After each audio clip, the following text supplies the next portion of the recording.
Hello students, welcome to a new chapter of your history, that is the age of industrialization. So before starting the chapter, I would like to inform you or I would like to know that आप लोग अपने घर पर बिल्कुल ठीक ठाक होंगे and you all must be following the guidelines of the government यानी social distancing through the lockdown method. तो हम अपने चैप्टर को स्टार्ट करने से पहले मैं आपको बताना चाहूँगी कि this is the fourth chapter in your history book age of industrialisation. तो इस चैप्टर में देखिए जो चैप्टर है age of industrialisation, this chapter is going to be very interesting because इस टॉपिक को मैंने इमेजेस के साथ और कुछ बहुत इंपॉर्टेंट जो फैक्ट्स थे, जो डेटा थे, वो मैंने यहाँ पर बहुत माइन्यूटली यूज़ किए हैं और कोशिश ये की है कि आपको सारी की सारी चीज़ें जो हैं वो समझ में आ जाए. तो आज हम इस चैप्टर में ये डिस्कस करेंगे the introduction of the industrialization. What were the main factors behind the introduction of industrialization in Europe only, Europe on mainly the England only. तो क्या reasons थे, factors थे और क्या government का support था और why the industrialization couldn't happen in the developing countries like China and India, जो उस टाइम बहुत काफ़ी prosperous countries हुआ करते थे. तो क्या रीजंस थे कि वहाँ पर नहीं हुआ, बैंक्स ने कैसे सपोर्ट किया और कैसे नए नए इन्वेंशंस हुए, न्यू मशीन्स का डेवलपमेंट हुआ, कैसे जो मिडिल नहीं जो लोअर क्लास वर्कर्स थे वो कंट्री साइड माइग्रेशन उनका स्टार्ट हुआ और इंडस्ट्रियलाइजेशन से पहले लोगों का जो टाइम था यानी लोगों का जो लाइफ स्पेंड करने का तरीका था वो सारी चीज़ें क्या थी. वो सारी चीज़ें हम लोग फ्रॉम द हिस्ट्री बैकग्राउंड और आपका जो प्रेजेंट टाइम है वो सारी चीज़ें हम लोग लिंक करते हुए अपने कॉन्सेप्ट को डिटेल में स्टडी करेंगे. सो हम लोग अपना डिस्कशन स्टार्ट करते हैं. सो let's start. So the age of industrialization, your new chapter, a new topic in history, chapter number 4, and this lecture is going to be the part 1 of your topic, and the chapter is presented by me, that is Neha Bhatnagar, your SST teacher. So let's start with the chapter the age of industrialisation. तो देखिए अब chapter में हम लोग बात करेंगे industrialisation की. तो यहाँ पर मैंने ये जो टॉपिक है आपका स्टार्ट किया है एक इमेज के साथ, जो इमेज आपकी बुक में ऑलरेडी गिवन है. तो डॉन ऑफ द सेंचुरी. तो अब ये डॉन ऑफ द सेंचुरी का मतलब क्या होता है, यानी कि जो सेंचुरी है, जो शताब्दी है, उसका एक नई मॉर्निंग होती है. देखिए डॉन का मतलब होता है एक नई सुबह, एक नई मॉर्निंग, एक नया इनिशिएटिव. तो एक नई सुबह होती है, एक नया टाइम आता है और वो टाइम इतना बड़ा मतलब एक वास्ट, एक रैपिड, एक रेडिकल चेंज लेके आता है.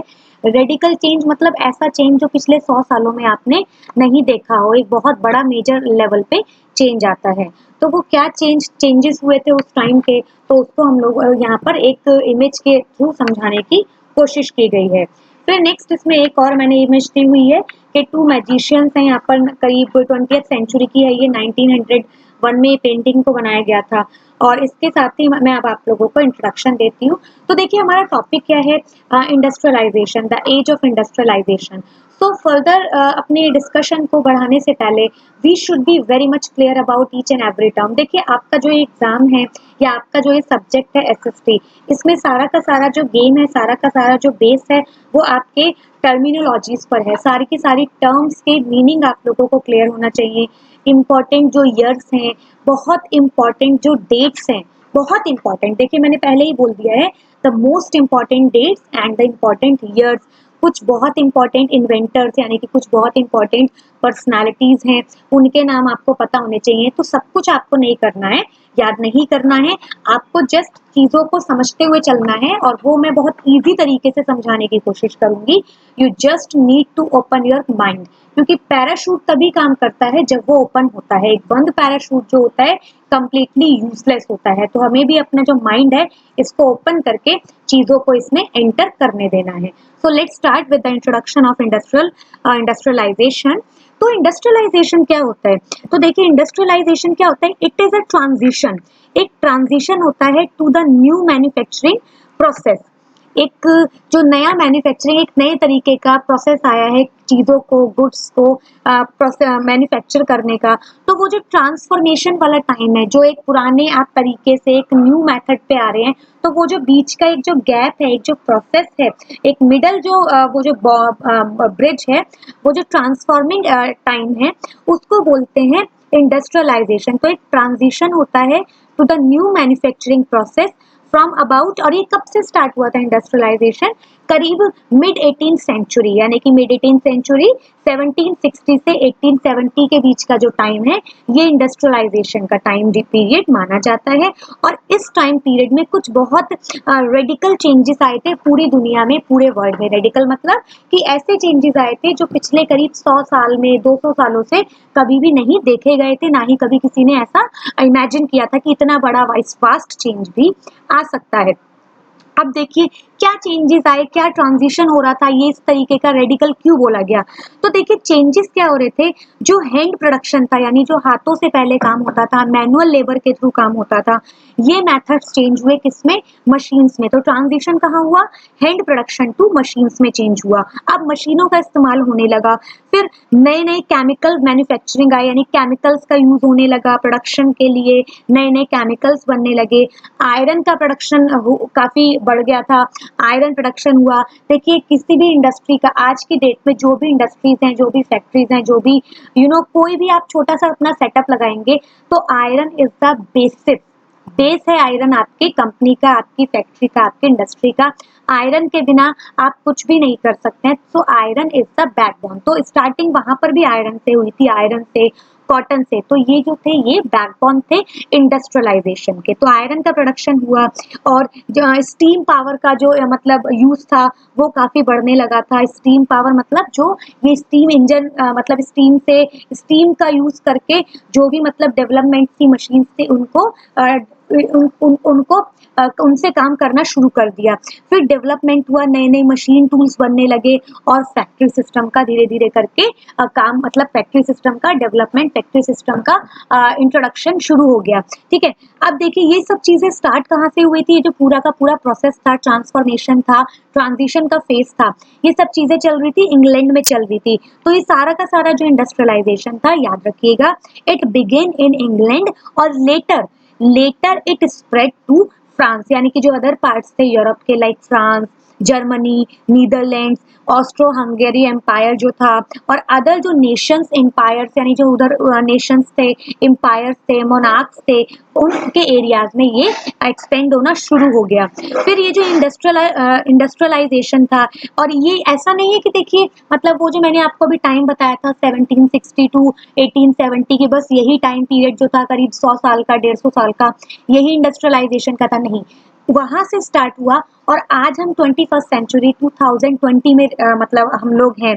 तो आज का भी जो टाइम है, ये सब इंडस्ट्रियलाइजेशन के डिफरेंट डिफरेंट फेजेस चले जा रहे हैं, क्योंकि हम लोग क्या कर रहे हैं लगातार, we people, we generation, the world is moving towards the development. और कौन सी development? Mainly the technological development. हम लोग जैसे अभी मोबाइल फोन्स यूज करते हैं, डिफरेंट सोशल प्लेटफॉर्म्स यूज करते हैं, इंटरेक्शन मोड्स यूज करते हैं, 4G technology, 5G technology, 6G, 7th generation, different technologies में हम लोग, स्पेस टेक्नोलॉजी, वाटर टेक्नोलॉजी, हम लोग हर फील्ड में we people are growing in a very advanced manner. ठीक है, तो इंडस्ट्रियलाइजेशन आई होप आपको समझ में आया होगा। एक ट्रांजिशन फेस होता है from the hand production to the factory system, या फिर जो मशीन प्रोडक्शन होता है। फिर अब आता है कि इंडस्ट्रियलाइजेशन से पहले लाइफ क्या हुआ करती थी, यानी कि इंडस्ट्रियलाइजेशन से पहले लोग कैसे अपना टाइम जो थे वो मतलब रहते थे, अपनी लाइफ को कैसे स्पेंड करते थे। तो देखिए इंडस्ट्रियलाइजेशन से पहले क्या हुआ करता था कि फार्मिंग जो थी, यानी खेती, एग्रीकल्चर, वो मेन ऑक्यूपेशन हुआ करता था मेजॉरिटी ऑफ पीपल का, यानी ज्यादातर लोग क्या करते थे, खेती करते थे अपने अपने फार्म लैंड्स पे।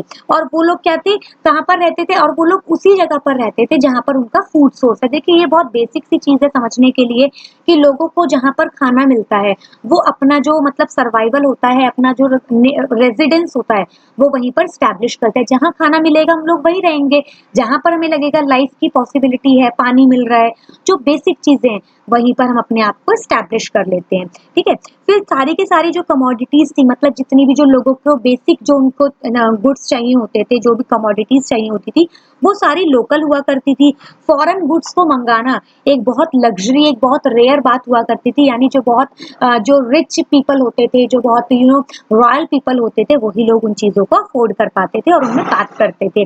फिर जो प्रोडक्शन होता था गुड्स का, वो मेनली किसके लिए होता था, यानी जो गुड्स उस टाइम बनते थे वो मेनली किसके लिए बनते थे? देखिए हम इंडस्ट्रियलाइजेशन से पहले की बात कर रहे हैं, तो इंडस्ट्रियलाइजेशन से पहले भी जो चीजें बनती थी, वस्तुएं बनती थी, गुड्स बनते थे, वो किसके लिए बनते थे? मेनली यूज करने के लिए बनते थे, अपने यूज के लिए बनते थे, रादर देन प्रॉफिट कमाने, यानी उनको सेल करने के लिए नहीं बनाए जाते थे।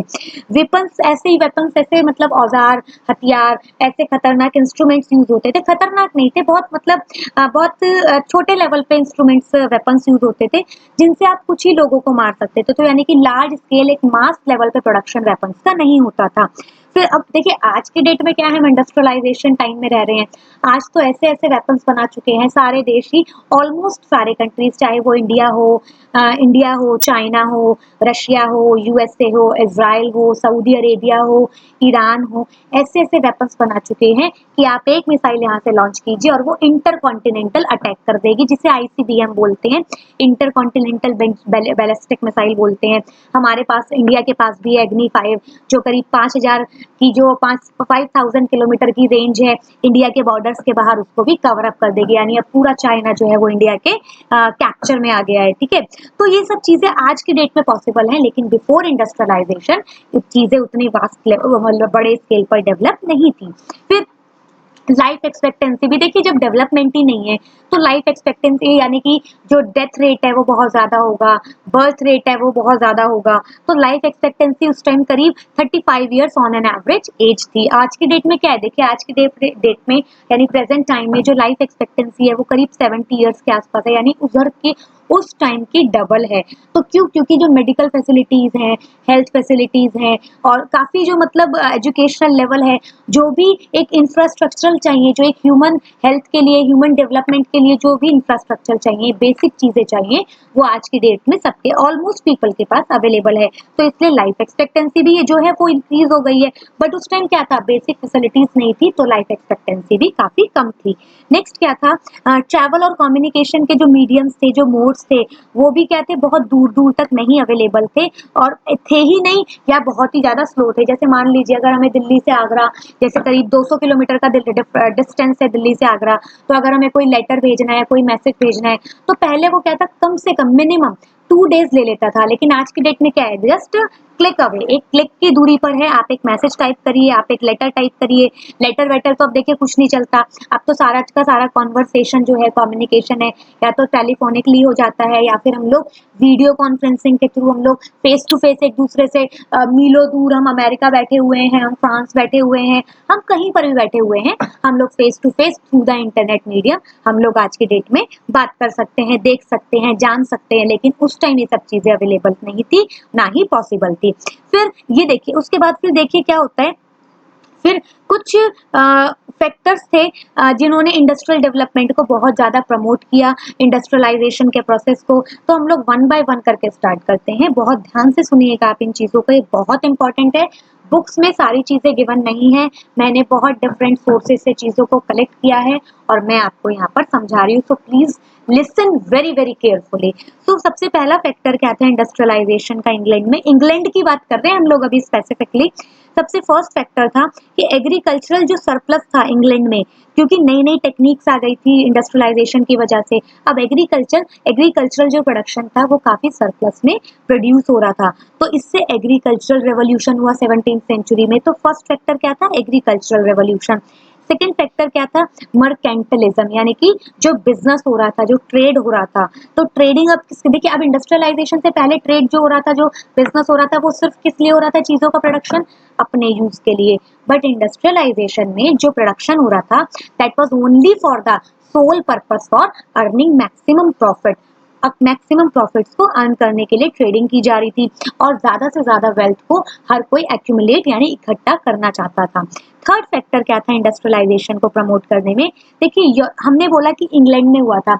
इंग्लैंड में ही क्यों हुआ था, क्योंकि एक जो बहुत इंपॉर्टेंट फैक्टर था वो थी इंग्लैंड की बहुत लंबी कोस्ट लाइन, एक लॉन्ग कोस्ट लाइन। क्यों? देखिए इंग्लैंड क्या है, एक आइलैंड कंट्री है। इंग्लैंड टोटल जो है ये 3 देश हैं, स्कॉटलैंड, वेल्स और इंग्लैंड, तीनों को मिला के ब्रिटेन बोलते हैं। और इन्हीं के साथ जब हम नॉर्दर्न आयरलैंड को ऐड कर देते हैं तो इस पूरे के पूरे जो आइजल्स बन जाता है, इसको यूनाइटेड किंगडम बोलते हैं।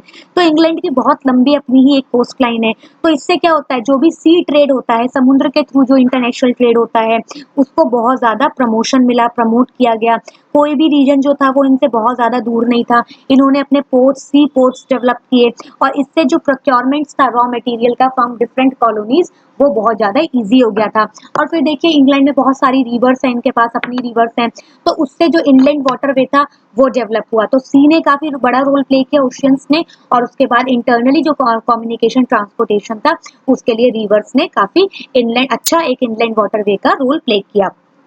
फिर क्या होता है, नेक्स्ट जो फैक्टर था वो था सेमी स्किल्ड वर्कर्स जो थे वो रेडिली अवेलेबल थे। यानी कि इंग्लैंड में जो मतलब लोग थे वहाँ के वो थोड़े एजुकेटेड थे, काफ़ी नहीं बोलेंगे हम लोग, बहुत पुराने टाइम की बात कर रहे हैं।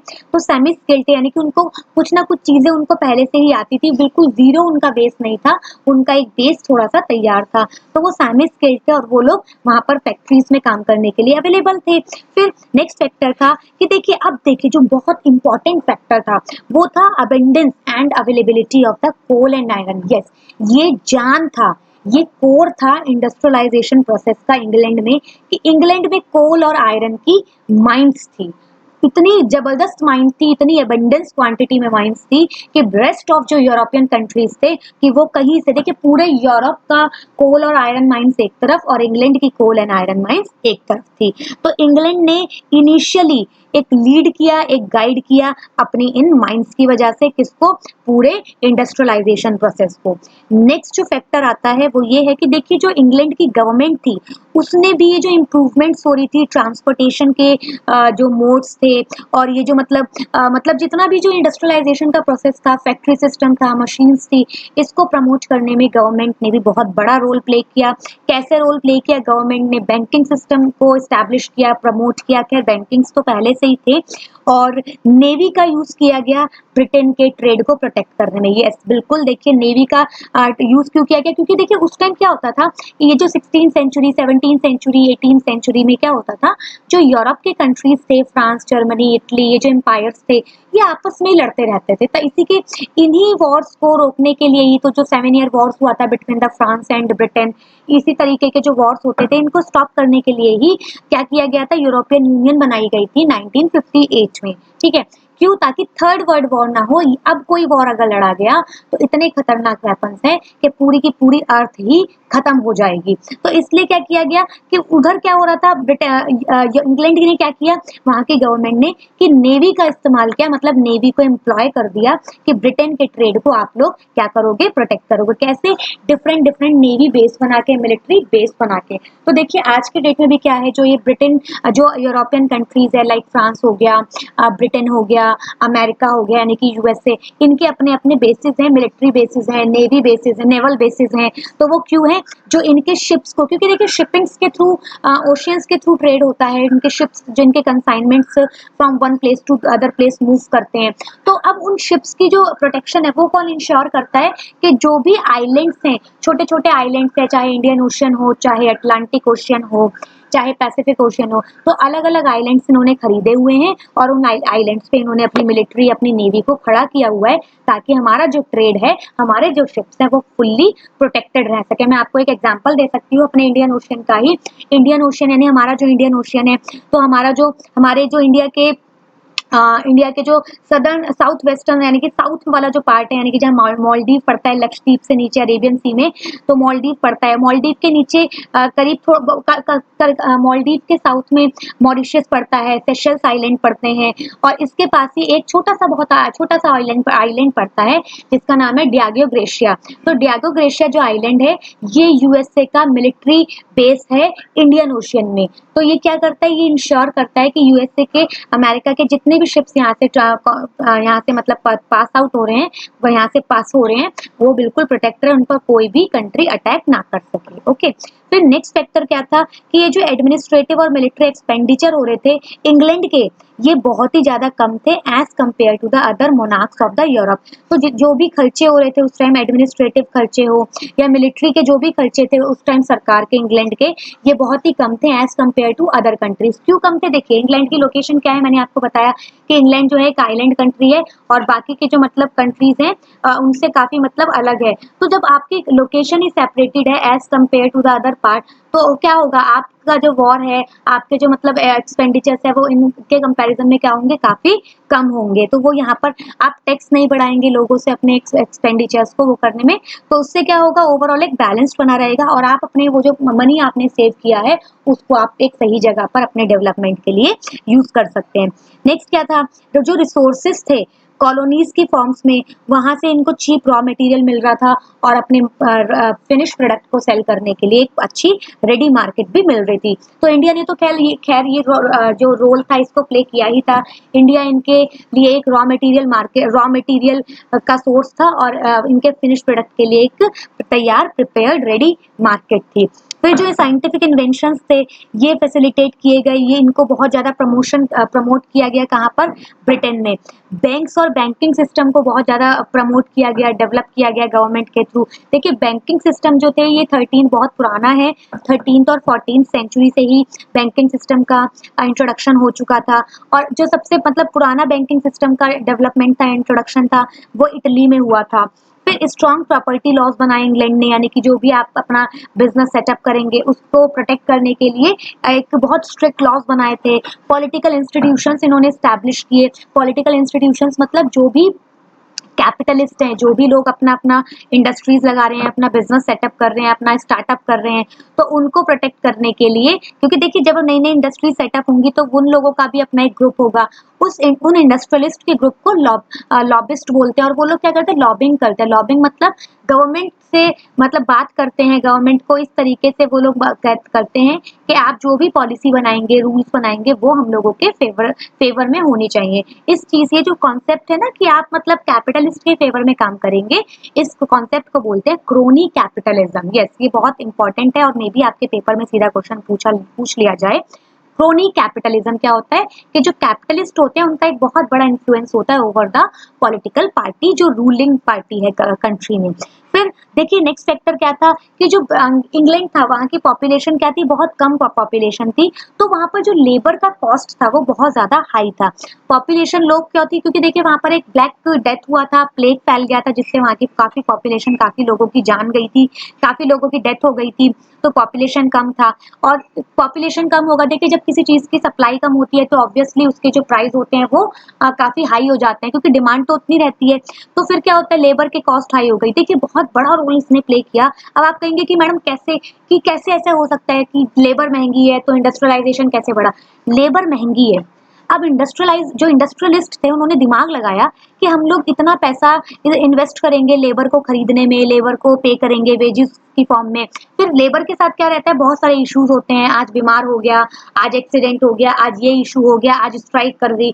लेकिन इतना पैसा या इससे थोड़ा सा ज्यादा पैसा अगर हम लोग मशीन्स में या कोई मशीन खरीद ले, कोई नई टेक्नोलॉजी में इन्वेस्ट करें, तो उसके जो रिटर्न्स होंगे वो as compare to labour investment ज्यादा होंगे, वो ज्यादा सिक्योर होगा, ज्यादा स्टेबल होगा, उसकी मेंटेनेंस पे उसके जो इश्यूज हैं वो बहुत कम होंगे जो मैनुअल लेबर होती है। तो इसलिए बेटर होगा कि आप मैनुअल लेबर से ज्यादा कैपिटल इन्वेस्टमेंट करिए, ताकि आपका जो रिटर्न है वो लॉन्ग टर्म में वो डबल, मतलब वो काफी एक लॉन्ग ड्यूरेशन में आपको पे कर सके।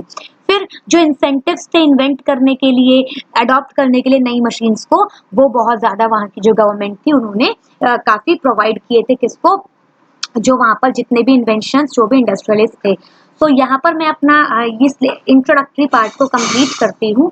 आई होप आपको थोड़ा सा बैकग्राउंड क्लियर होगा।